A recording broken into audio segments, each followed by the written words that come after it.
Last time out, we took content from this page, and this tutorial is available on our YouTube channel if you want to jump back and have a look at it. But we took this section here and recreated this structure on a test page on the same site in this case. And what we're going to do in this tutorial is finish it off, because I forgot to add this section below. And I think last time out I promised I would do this. So what we've got here are two different text blocks. In fact, this will be a shorter tutorial than the last one as well. So I'm going to recap what we did here very, very quickly. Then we're going to take these one section at a time. And in particular, we'll be laser focusing in on how we can create background styles behind text blocks in Squarespace. And this one's got rounded corners on as well. And we'll be sure to add that. But first off, we're going to go with a nice, easy text headline here. I'm going to copy that as is to start with. And we're going to go back to our other site. And if I just hover over these sections, in fact, I can just hover over all of them, and we can see how this is broken down into multiple text blocks. I've made this one narrower so we can make the text more compact and fill out that square better. We've got a text block here with the text being aligned to the top of it. And actually there's an overlap to make sure that we get that subtitle there closer to the video. I could swap it around and put the title below the video. It's just a design choice I've chose to do in this one here. Then we've got another text block out on its own. That means that we can move that up and then make sure that these two bullet point blocks are perfectly aligned to the top. We can see that title or that bullet point headline there is perfectly in line with that one. That's really important to me.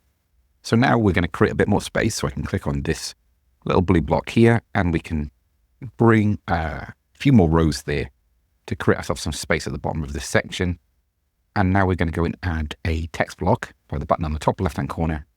Not button, because I said button, I clicked on button. We will be using that, so I'll leave that in there. So let's add a text block. Been a long day. Let's jump back to the other site so we can see that this is aligned here. We can see the spacing.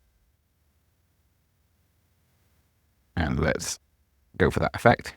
So this is a heading 3 in all caps. I don't think bold's been applied to the text. This is actually using a custom font that we've uploaded because our font is not available directly within Squarespace. I'll probably create another tutorial at some point showing exactly how to do that. Now we can align that text block to the middle of the block and we can push it across the text alignment to the right. So it goes right the way to the edge of that block because we're not putting a background on this particular block. We just wanted something similar to that.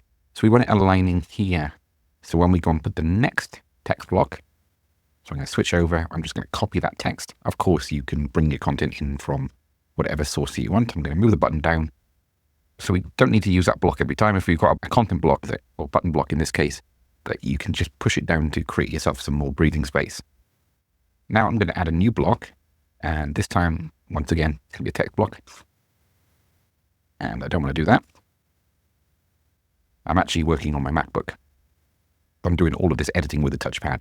This is partly because when I'm on a desktop with a mouse, I tend to wiggle the mouse around all the time. I talk with my hands, and that's understandably got a few people upset with these tutorials. So what I try to do is use the touchpad because it's more limiting in terms of how much I use it, and that works quite well. So that text block's in place. Now we can click on this style background button and then enable the background by this slider. And we've kind of gone quite a way to what we want to achieve. I'm going to cheat a bit and use this one as our reference point. So we can see here that the text is slightly closer to the top than it is to the bottom of the block. So what we can do first is just click on it once, and then we've got the vertical alignment options. We're going to get that central. And now we can click on the style background once more. Just going to bring this in a little bit so we can see it a little bit easier. And maybe even go with large padding, or in this case, I'm actually going to keep the top and bottom padding the same, if not make it a little bit smaller. So maybe 4%. And then I'm going to go double left and right padding here, or start working with it so we have a bit more padding to the left and the right. When we do top and bottom, I can bring the block in, and it's starting to look very close to the other design. I don't need it exactly the same because this is just a demo, but this shows you hopefully how it's all working. Now, what I want to do next is I want that Black Friday deal title to be aligned to the center of, or the middle of this block here. So what I'm going to do is grab the bottom handle, bring it down, and because that's vertically aligned to the center, that text magically appears centered to this one here. I really do love Squarespace Fluid Engine. Now we can go to the Style Background option and add our final effect on desktop view anyway, where we're going to put a 20 pixel corner radius on that block. Now if we compare, they're not going to be exactly the same because even like the margins in the sections are slightly different, but they're close enough. And if you're interested in how to use a strike through effect, that's relatively new, but it's now available in the toolbar in Squarespace and we can toggle it on and off. We could also add an underline under this section should we want to. So with that text highlighted, we could maybe add in a colored underline or something to make that stand out. Might be a bit overkill, but I'll leave it in there just as an example of how we can use these multitude of tools together to create really nice effects. One thing I haven't done yet, and as we did in the last tutorial, we're going to now switch to mobile view and see how this is holding up. Not too bad, but it's a bit cramped. And we've got the title and the info block and the button all in the wrong order. So let's just move them around.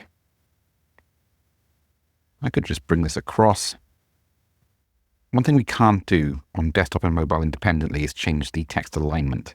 We can change the vertical alignment of the block. I don't know why Squarespace haven't allowed text alignment to be the same. So I'm going to bring that here so it's slightly closer to the left and make it look like at least I'd planned that. And this block here is gone to top alignment for some reason. So I'm just going to change that as well. Bring that button in below. Of course, we're going to have individual text in that button. So if we go back to the other example, I'm just going to copy that text, double click on the button and paste it in, and then we can attach link then depending on where we're going. Now I can bring the button across and it can be a full width button on mobile view. Maybe I just want to give it a bit more breathing space. So that's what I'll do.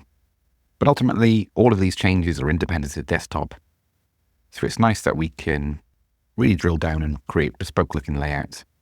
And I think before I wrap up, I'm going to make this button a little bit wider because we've got the space to work with it. And I really want that to jump out. So now, adding to the previous tutorial, we've created this section that I think works really well. And should we want to change the background, so let's go for the dark option here, most of this will just work automatically. We might have to change some of the colors, but ultimately that's another nice alternative as well. And we can even duplicate the section and compare different color packs. So again, go to the colors. We can go even the darkest option there. And we can see it's memorized that underline effect. What we could also do is with that selected, we can individually change the color of each of our headings